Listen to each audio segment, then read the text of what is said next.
La mémoire et l'apprentissage, c'est un sujet passionnant, puisque on demande aux enfants d'être attentifs, mais on demande d'être attentifs pour mémoriser, et éventuellement pour comprendre, ce qui est quand même important. Pourquoi il y a à ce moment-là des difficultés? Alors, on a longtemps cru que la mémoire, c'était le passé. Et là, je fais référence aux travaux d'un de mes maîtres, qui s'appelle Antoine de la Garandrie, qui il y a une vingtaine d'années, s'est intéressé aux élèves dits surdoués, aux premiers de la classe, aux cracks des grandes écoles, ceux qui avaient toujours 20, qui réussissaient tous les examens. Et il a mis entre parenthèses le don, parce que si on dit que quelqu'un est doué, on ne va pas aller lui poser des questions pour savoir comment il fait pour recevoir la science infuse. Il a mis de côté le don, il s'est dit il est possible que leur performance vienne d'une stratégie mentale qu'on n'a pas encore découverte. Et en fait, en interrogeant ces élèves, il leur a demandé comment vous faites pour vous préparer à un concours, à un examen. Et ils ont tous dit que, avant de réviser, avant d'ouvrir livres et cahiers, ils s'imaginaient le jour de l'examen. Donc, ils s'imaginaient dans le futur en train d'être et de passer cet examen. Il s'est dit, mais pourquoi font-ils ça? À quoi ça sert?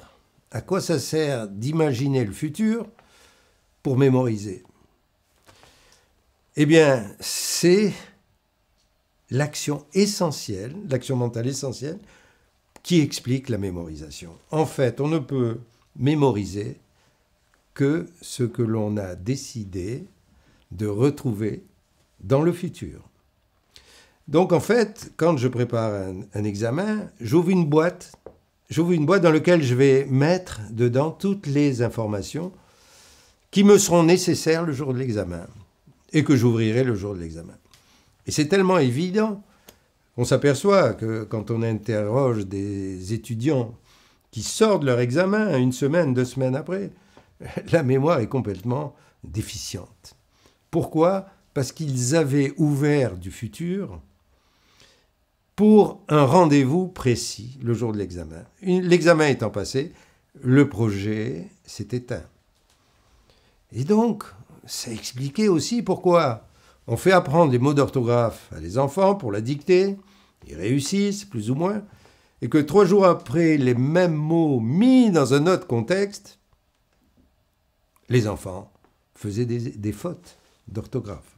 Donc la mémoire, mémoriser, est bien un projet. Mais ce n'est pas suffisant d'avoir l'intention de se rappeler. Il faut aussi savoir qu'on ne mémorise pas les mots d'un autre. On ne mémorise pas les mots d'un cours. On ne peut les mémoriser qu'à partir du moment où on se les redit avec ses propres mots. C'est ce qu'on appelle reformuler.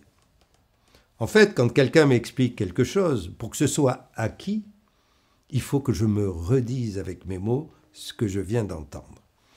On sait qu'en gros, on retient 5% de ce qu'on écoute, 20% de ce qu'on lit, 80% de ce qu'on fait, mais 90% de ce que l'on est capable d'expliquer avec ses propres mots. Là est le secret de la mémoire et de l'apprentissage.